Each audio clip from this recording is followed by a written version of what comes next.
Hello दोस्तों। तो आखिर जिस खबर का इंतजार था वो आ गई है। सीबीएसई ने नोटिफिकेशन जारी करके बता दिया है कि क्या प्रोसीजर रहेगा क्लास 12th के बोर्ड मार्क्स कैलकुलेट करने का। साथ ही साथ किस सब्जेक्ट का कितना वेटेज रहेगा और किस क्लास से कितना परसेंटेज लिया जाएगा, ये बता दिया है सीबीएसई ने नोटिफिकेशन जारी करके। तो आइए देखते हैं और कहते हैं लेट्स आरंभ।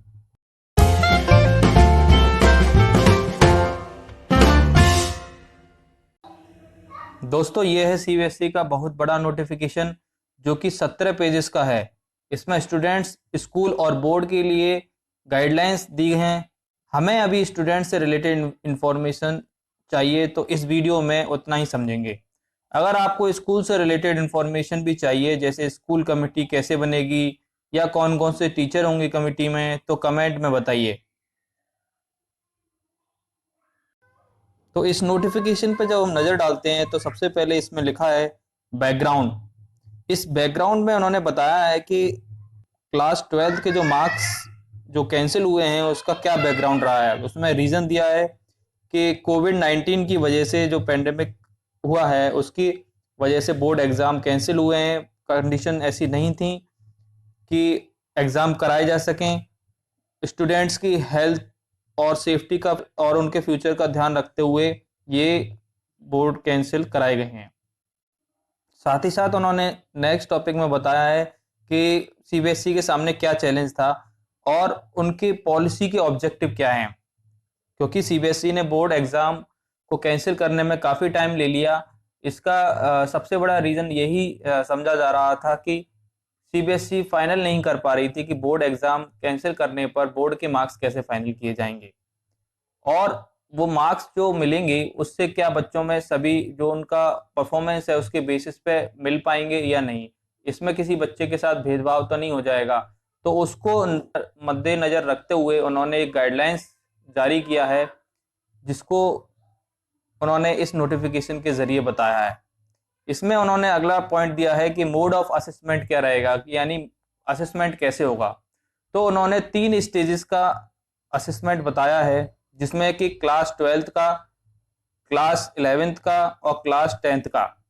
3 स्टेजेस पे असेसमेंट होगा, जिसमें क्लास 10th का वेटेज रहेगा, क्लास 11th का वेटेज रहेगा, क्लास 12th का वेटेज रहेगा। वो कितना वेटेज रहेगा हम आगे समझेंगे धीमे धीमे।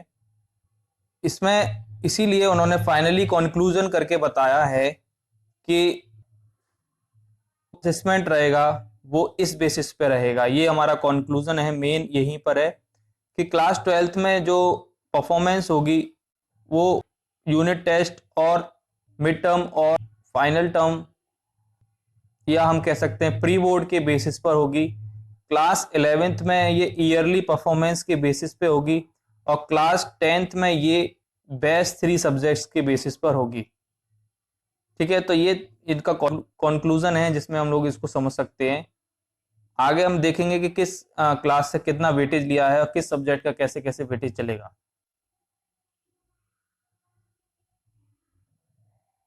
यहाँ पर देखिए, यहाँ पे उन्होंने बताया है कि स्टूडेंट के सब्जेक्ट कैसे कैसे रहते हैं और उनके कितने मार्क्स रहते हैं, कितने प्रैक्टिकल के असेसमेंट रहता है, मार्क्स रहता है।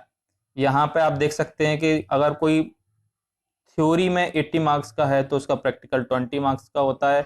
सब्जेक्ट अगर थ्योरी में 70 का है तो 30 का होता है, 60 का है तो 40 का प्रैक्टिकल होता है, 50 की थ्योरी है तो 50 का प्रैक्टिकल और 30 की थ्योरी है तो 70 का प्रैक्टिकल। ये बेसिक इन्फॉर्मेशन है, ये सभी स्टूडेंट्स को मालूम होता है क्योंकि उनके सब्जेक्ट का उनको इन्फॉर्मेशन होता है। तो इसमें डिटेल में नहीं जाएंगे। अब यहाँ पर उन्होंने दिया है कि किस क्लास का कितना वेटेज रहेगा। इन्होंने देखिए यहाँ पे क्लास 12th का जो वेटेज है वो 40% है। 40% ये ओवरऑल लेना है, यूनिट टेस्ट, मिड टर्म और प्री बोर्ड को मिला के। ऐसा नहीं है कि 40% यूनिट का, 40% मिड टर्म का, 40% प्री बोर्ड का, ऐसे नहीं लेना है। ओवरऑल जो क्लास 12th का परफॉर्मेंस है उसका 40% लेना है। और ये ओवरऑल मीन्स यहाँ पे सब्जेक्ट की बात हो रही है कि पर्टिकुलर सब्जेक्ट में 40-40% के हिसाब से आएगा। ठीक है, इसको हम एक प्रैक्टिकल के जरिए एक मार्कशीट का प्रैक्टिकल हम करेंगे। मार्कशीट एक 10th की, 11th की और 12th के एज्यूम करके चलेंगे और उसके बेसिस पे हम कैसे अपना 12th का परसेंटेज बनाएंगे वो हम निकालेंगे। उसके लिए बने रहिए इस वीडियो में। साथ ही साथ आगे देखिए, क्लास 11th में जो परसेंटेज लिया है वो 30% लिया है। ये थ्योरी कंपोनेंट का 30% है, इसमें प्रैक्टिकल का कोई कंसिडर नहीं किया जाएगा मार्क्स। साथ ही साथ यहाँ पे देखिए, क्लास 10th का जो है वो एवरेज लिया हुआ है, थ्योरी कंपोनेंट का एवरेज, और वो भी बेस्ट 3 सब्जेक्ट्स का आउट ऑफ 5 सब्जेक्ट्स। तो ये बड़ा इंपॉर्टेंट है, इसमें बहुत बड़ा रोल है क्लास 10th का, क्योंकि यहाँ पर जो जो मार्क्स हैं, जो 10th में जो मार्क्स हैं वो सब्जेक्ट वाइज होते हैं, लेकिन वहाँ पर फिजिक्स, केमिस्ट्री, बायो अलग नहीं होता है, साइंस में कंबाइंड होता है। तो वहाँ पे फिर हम कैसे उस मार्क्स को फिजिक्स, बायो या फिर केमिस्ट्री में कंट्रीब्यूट करेंगे। तो 10th का बड़ा ही इंपॉर्टेंट यहाँ पर रोल है, इसको हमें समझना है। दोस्तों यहाँ पर एक टेबल दिया हुआ है जिसमें थ्योरी मार्क्स के बारे में बताया है कि कैसे तुम थ्योरी मार्क्स अपना कैलकुलेट कर सकते हैं क्लास 12th के बच्चे। इसमें बेसिकली 3 कैटेगरी दी हैं, एक class 10th, class 11th and class 12th। इसमें बताया है कि जो आपके 11th में सब्जेक्ट हैं, जैसे 80 मार्क्स का कोई सब्जेक्ट है, जैसे मैथ्स होता है, अपना इंग्लिश होता है, तो वहाँ पर जो वेटेज रहेगा, जो स्केलिंग रहेगा, वो 30% का रहेगा और 30% के हिसाब से 80 मार्क्स के जो सब्जेक्ट है उसका जो बेस आता है वो 24 आएगा। इसी तरह से 70 के जो मार्क्स के सब्जेक्ट हैं उसका जो बेस आएगा वो 21 आएगा, और 60 के जो बेस आएगा वो 18 आएगा। इसी तरह से सेम वे में आएंगे। क्लास 12th में जो वेटेज है वो 40% का है, और उसके अकॉर्डिंग जो आउट ऑफ आता है वो 32, 28 और 24 आता है। यहाँ पे क्लास 10th का जो स्केलिंग दिया हुआ है वो बहुत ही डिफरेंट है। क्यों? क्योंकि क्लास 10th की अगर मैं बात करूं तो क्लास 10th में जो साइंस सब्जेक्ट होता है वो कंबाइंड होता है, इसमें फिजिक्स और केमिस्ट्री अलग नहीं होते हैं। तो वहाँ पर 70 मार्क्स का वो पेपर नहीं होता, वो 80 मार्क्स का होता है। तो वहाँ पर प्रॉब्लम आती है कि कैसे हम उसमें स्केलिंग करेंगे। इसको हम देखेंगे अभी एक प्रैक्टिकली। मैं एक मार्कशीट को कन्वर्ट करके दिखाऊंगा कि कैसे आप मार्क्स कैलकुलेट कर सकते हैं क्लास 12th का। ठीक है, तो इस तरह से यहाँ पे टेबल दिया हुआ है, इसको वेटेज को ध्यान रखना है कि कौन सी वेटेज कहाँ चलेगी और कितनी आएगी। ठीक है, यहाँ पर जो 12th का मार्क्स का थ्योरी का जो सिस्टम दिया हुआ है कि कैसे हमें कैलकुलेट करना है, इसमें साफ साफ लिखा हुआ है कि यूनिट टेस्ट, मिड टर्म और प्री बोर्ड, ये तीनों ही एग्जाम के परफॉर्मेंस के बेसिस पे आपको मार्क्स मिलेंगे। लेकिन यहाँ पे एक चीज़ और दी हुई है कि रिजल्ट होगा वो एक रिजल्ट कमिटी डिसाइड करेगी, और वही वेटेज डिसाइड करेगी कि किसको कितना वेटेज देना है। क्योंकि ये 3 टेस्ट होने हैं, या हम कह सकते हैं 3 एग्जाम्स हैं, उसके बेसिस पे मार्क्स मिलेंगे। इसमें ये भी स्कूल्स को रिलीफ दिया गया है या पावर दी गई है कि वो यूनिट टेस्ट, मिड टर्म्स में से किसी एक को भी फाइनल कर सकते हैं, यानी कि वो मिड टर्म और प्री बोर्ड के हिसाब से भी बच्चों को मार्क्स दे सकते हैं। ठीक है, तो ये एक रिलीफ है बच्चों को कि जो है अगर उन्होंने यूनिट टेस्ट नहीं दिए हैं तो उनको ज़रूरी नहीं है कि यूनिट टेस्ट के बेसिस पे मार्क्स मिलेंगे। ठीक है, आगे अगर हम देखें यहाँ पर क्लास 11th की अगर बात करें तो क्लास 11th में जो मार्क्स मिलेंगे वो उसके फाइनल ईयर के एग्ज़ाम के बेसिस पे मिलेंगे। ठीक है, दूसरा देखो, आगे क्लास 10th की अगर मैं बात करूं तो क्लास 10th के बारे में देखो, उन्होंने कहा है कि जो क्लास 10th की मार्क्स होंगे वो एवरेज थ्योरी पे बेस्ड होंगे। एवरेज थ्योरी मतलब टॉप 3 सब्जेक्ट्स की हम क्या लेंगे, एवरेज लेंगे, और उसको डिस्ट्रीब्यूट करेंगे सब्जेक्ट के हिसाब से क्लास 11th और 12th के बेसिस पे। यहाँ पे एक ये दिया हुआ, ये देखो, ये बहुत इंपॉर्टेंट लाइन है, यही सारा सिस्टम को चेंज कर रहा है। इजी नहीं है कैलकुलेट करना क्लास के लिए आपके marks. The average will be uniformly awarded to all the class 12 subject based on the theory weightage. यानी कि जो क्लास 10th के मार्क्स होंगे वो क्लास 12th के जो सब्जेक्ट के हिसाब से जो वेटेज है उसके हिसाब से डिस्ट्रीब्यूट होंगे। अभी मैं दिखाऊंगा आपको कैसे कैलकुलेट करना है, लेकिन फिलहाल इस लाइन को समझो कि जो क्लास 10th का मान लो तुमने एवरेज लिया, तो वो एवरेज सभी सब्जेक्ट में बराबर मतलब वही उसी रूप में डिस्ट्रीब्यूट नहीं होगा, उसको वेटेज के हिसाब से कन्वर्ट करना पड़ेगा और फिर हर सब्जेक्ट में लगाना पड़ेगा। तो क्योंकि क्लास 10th में अलग अलग सब मतलब साइंस के सब्जेक्ट नहीं होते हैं, तो वो सारा कंबाइंड होते हैं। तो उस केस में जो मैथ्स का, जो साइंस का, या फिर कोई भी 3 सब्जेक्ट का जो एवरेज आ रहा है, उसको आपको हर सब्जेक्ट के हिसाब से उसको वेटेज में कन्वर्ट करना पड़ेगा। वो मैं बताऊंगा कैसे कन्वर्ट करना है, आप देखते रहिए वीडियो। ठीक है, आगे देखिए। यहाँ पर ये स्कूल्स के बारे में यहाँ से स्टार्ट होता है कि स्कूल कैसे कमिटी बनाएंगे, उसमें कौन कौन टीचर इंक्लूड होंगे, कैसे एक आईटी टीचर भी आएगा, एक्सटर्नल भी इसमें कंसीडर किया जाएगा। यहाँ पे साफ साफ लिखा हुआ है, देखिए ये स्पेशल इनवाइटी जिसको इन्होंने नाम दिया है, ये देखिए। ठीक है, तो एक्सटर्नल भी है इसमें जो कि आपके परफॉर्मेंस को असेस करेगा। स्कूल अपनी मर्जी से कोई भी मार्क्स नहीं भेज सकते हैं, इसीलिए क्लास 12th के बच्चों को अपना जो कंसिस्टेंसी है उसी के हिसाब से मार्क्स मिल पाएगा। ठीक है, ये सारा स्कूल से रिलेटेड है। अब आप समझिए कि कैसे जो है आपका मार्क्स बना सकते हैं।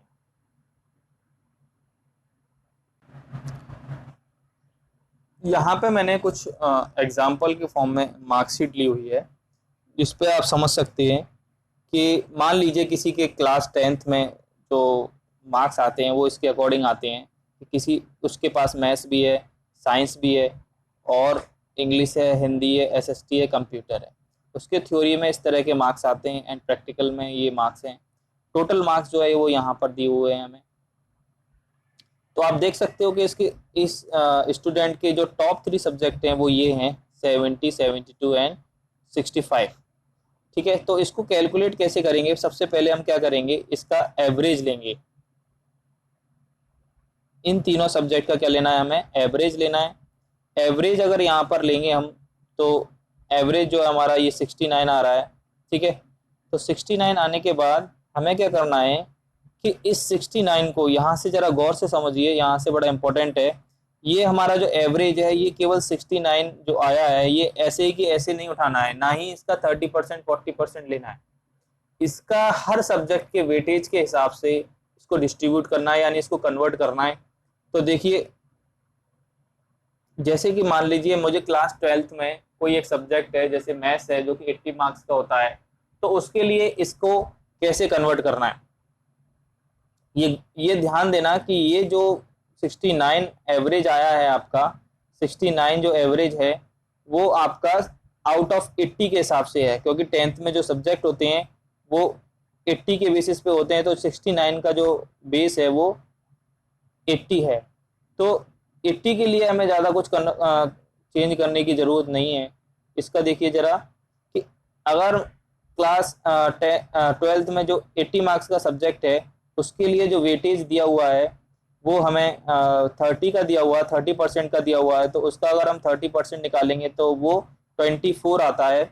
यानी हम कह सकते हैं कि जो आउट ऑफ वाले मार्क्स हैं, यानी 24 में से हमें मार्क्स मिलेंगे 10th के बेस पे। यानी टेंथ में से बात करूं तो अगर मुझे मैथ्स के लिए मार्क्स बनाने हैं तो 10th में से मुझे आउट ऑफ 24 उठाने पड़ेंगे। ठीक है, तो अब मुझे मार्क्स मिलेंगे कितने, ये तो आउट ऑफ वाले हैं, तो 30% हमें निकालना पड़ेगा। 30% हमें निकालना पड़ेगा जो हमने एवरेज लिया है 69 का, और 30% जब हम उसका निकालेंगे तो वो आता है 20.7। यानी मैथ्स के लिए अगर मैं बात करूं 10 से जो मेरे मार्क्स आएंगे वो आएंगे 20.7 आउट ऑफ 24। ठीक है, तो ये मैथ्स के लिए मैं बात कर रहा हूं। अगर एग्जांपल में 80 मार्क्स के कोई सब्जेक्ट की बात करता हूं, ये आप इंग्लिश के लिए भी ऐसे ही कैलकुलेट कर सकते हैं। ठीक है, या एनी अदर सब्जेक्ट जो भी आप कॉमर्स के हैं या फिर आर्ट्स के हैं, उसमें कोई भी सब्जेक्ट अगर आपका 80 का है तो उसको इस बेसिस पे आप कैलकुलेट कर सकते हैं। आगे देखिए, अगर कोई सब्जेक्ट 70 मार्क्स का है, जैसे फिजिक्स का कोई सब्जेक्ट है तो उसका 70 मार्क्स का कैसे कैलकुलेट करेंगे। सबसे पहले हमें आउट ऑफ मार्क्स निकालने पड़ेंगे। तो सब्जेक्ट हमारा 70 मार्क्स का है तो उसका हमें 30% वेटेज दिया हुआ है, तो उसका 30% के बेसिस के हिसाब से जो आउट ऑफ वाले मार्क्स आ रहे हैं वो 21 आ रहे हैं।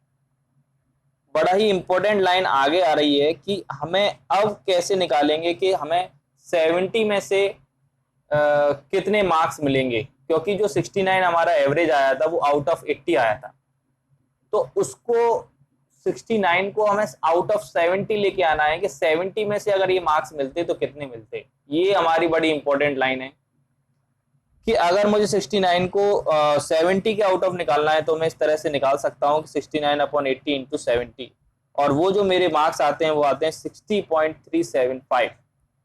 ये मुझे आउट ऑफ 70 मार्क्स मिल रहे हैं। इसी तरह से किसी का अगर सब्जेक्ट है, मान लीजिए 30 मार्क्स का थ्योरी का है, तो उसको 30 मार्क्स के बेसिस पे निकालना पड़ेगा कि उसके बेसिस पे मुझे कितने मार्क्स मिलेंगे, और उसी हिसाब से वेटेज निकालना पड़ेगा। ठीक है, ये बड़ा इंपॉर्टेंट लाइन है। मान लीजिए किसी का अगर 50 मार्क्स का थ्योरी का है तो उसको 50 मार्क्स के हिसाब से इस पर देखना पड़ेगा कि मुझे 50 मार्क्स का अगर पेपर होता तो मुझे कितने मार्क्स मिलते, क्योंकि ये 69 जो एवरेज आ रहा है वो आपका 80 के ऊपर आ रहा है। ठीक है, उसके बाद देखिए यहाँ पे अगर मैं बात करूं तो यहाँ पे मुझे मार्क्स तो मिल गए, अब मुझे क्या निकालना है, उसका 30% लेना है, क्योंकि 10th में से जो परसेंट आ रहा है वो केवल 30 आ रहा है, तो 60.37 का मुझे 30% लेना पड़ेगा, जो कि आ रहा है 18.11।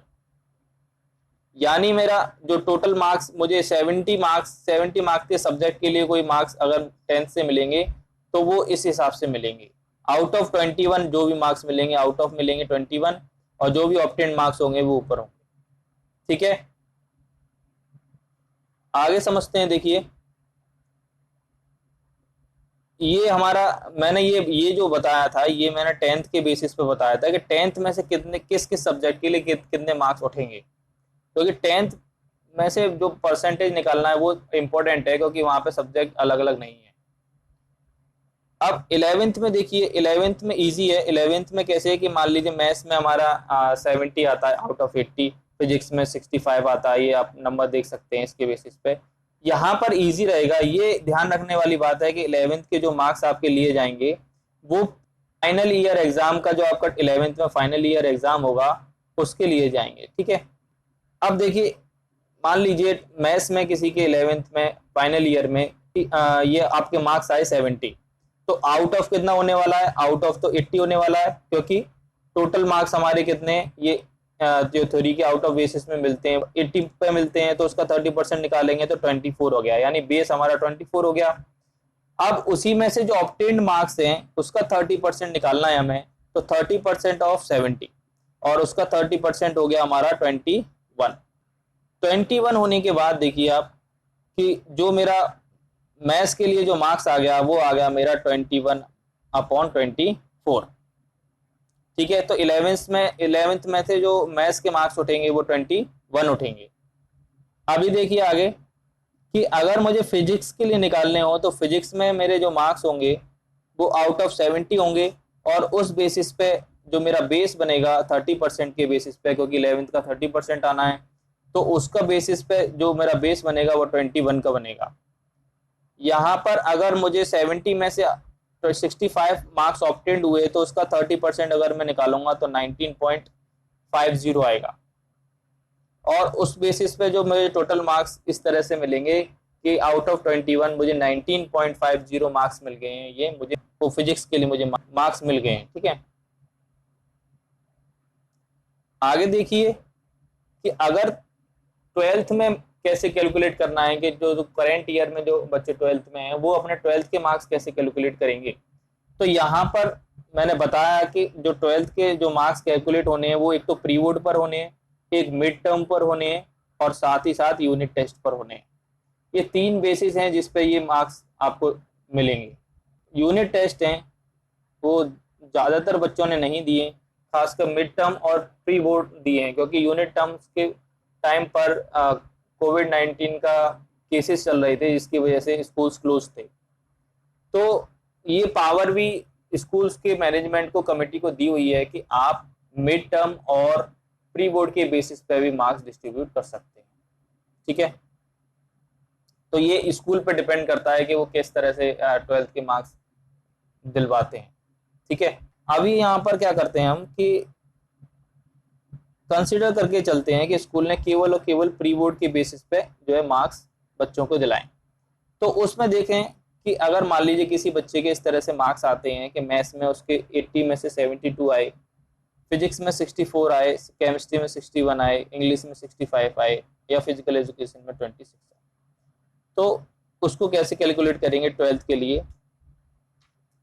अब जो वेटेज दिया हुआ है 12th में वो 40% दिया हुआ है, तो अब हमें आउट ऑफ वाले जो 80 मार्क्स में से तो उसका 40% निकालेंगे तो वो 32 आएगा। उसी तरह से जो ऑब्टेन्ड मार्क्स हैं उसका 40% निकालेंगे तो वो आएगा 28.80। तो मैथ्स के लिए जो मुझे टोटल मार्क्स मिल गए वो 28.80 मिल गए आउट ऑफ 32, क्योंकि 12th में जो बेसिस है वो 40% का। इसी तरह से फिजिक्स में उसका 40% निकालेंगे। ठीक है, जो हमारा मैक्सिमम मार्क्स है वो उसमें का 40% और जो ऑब्टेन्ड मार्क्स है उसका 40%। तो इस तरह से मुझे फिजिक्स के लिए मिल गए। इसी तरह से आप अपने अपने अलग अलग सब्जेक्ट का निकाल सकते हैं उनके वेटेज के हिसाब से। ये तो एक एग्जाम्पल है। इसके आगे देखिए कि अब मैं क्या करूंगा लास्ट में। अब मुझे क्या करना है लास्ट में कि मुझे टोटल करना है कि मुझे मैथ्स या फिजिक्स के मेरे कितने मार्क्स बने। तो हम यहाँ पे देख सकते हैं कि क्लास 10th में जो मैथ्स का जो मैंने वेटेज लिया था वो 20.7 आ रहा था आउट ऑफ 24। 11th में मैंने देखा तो 21 आ रहा है आउट ऑफ 24, और 12th में मैं देख रहा हूँ तो 28.80 आ रहा है आउट ऑफ 32। इसमें प्रैक्टिकल के जो मार्क्स हैं वो ऑलरेडी अपलोडेड हो चुके हैं सीबीएसई की साइट पे बच्चों के, तो वही मार्क्स इसमें रहेंगे। तो आउट ऑफ 20 वो प्रैक्टिकल मुझे मिल जाते हैं। तो यहाँ पर अगर मैं बात करूँ तो वो अलग चीज़ है, वो तो ऑलरेडी आपके फिक्स हो चुके हैं। तो यहाँ पर अगर मैं बात की करूँ मार्क्स की केवल थ्योरी की, तो ये जो मार्क्स आते हैं मैं इनको कैलकुलेट जब करता हूँ इन तीनों को तो वो मेरा 71.5 आता है। तो इस तरह से आपका 40 जो परसेंट 12th का है, 30% आपका 11th का है और 30% आपका 10th का है। ये आपको 71.5 मार्क्स दिलाता है थ्योरी में। ये थ्योरी के मार्क्स हैं, आप अपने प्रैक्टिकल के भी इसमें कैलकुलेट करके आउट ऑफ निकाल सकते हैं। इसमें आउट ऑफ +20 करके आप इसमें निकाल सकते हैं। ठीक है, इसी तरह से अगर मैं बात करूं फिजिक्स की, तो फिजिक्स के लिए भी इसी तरह से 10th के जो मैंने मार्क्स कैलकुलेट किए, 11th के जो मार्क्स मैंने कैलकुलेट किए, 12th के जो मार्क्स मैंने कैलकुलेट किए, और उसका जो सम करूंगा तो मुझे आएगा 63.21। प्रैक्टिकल का इसमें अलग है, प्रैक्टिकल के जो आपके मार्क्स हैं उसके हिसाब से ऐड होके जाएंगे। ठीक है, तो वो अलग है। तो इस तरह से आप कैलकुलेट कर सकते हैं किसी भी सब्जेक्ट के लिए कि कैसे मुझे हर क्लास के हिसाब से, वेटेज के हिसाब से मुझे कैलकुलेट करना है। इसमें सबसे खास है बेटा क्लास 10th का, क्योंकि उसके जो मार्क्स हैं वो यूनिफॉर्मली डिस्ट्रीब्यूट हो रहे हैं हर सब्जेक्ट पर, तो उसको स्पेशली देखना है। वो मैंने तरीका बता दिया आपको कि कैसे आप उसको निकाल सकते हैं। ठीक है दोस्तों, ये इन्फॉर्मेशन आपको अच्छी लगी हो तो लाइक और शेयर करें ताकि आपके दोस्तों को भी हेल्प हो सके और वो अपने मार्क्स को कैलकुलेट कर सकें।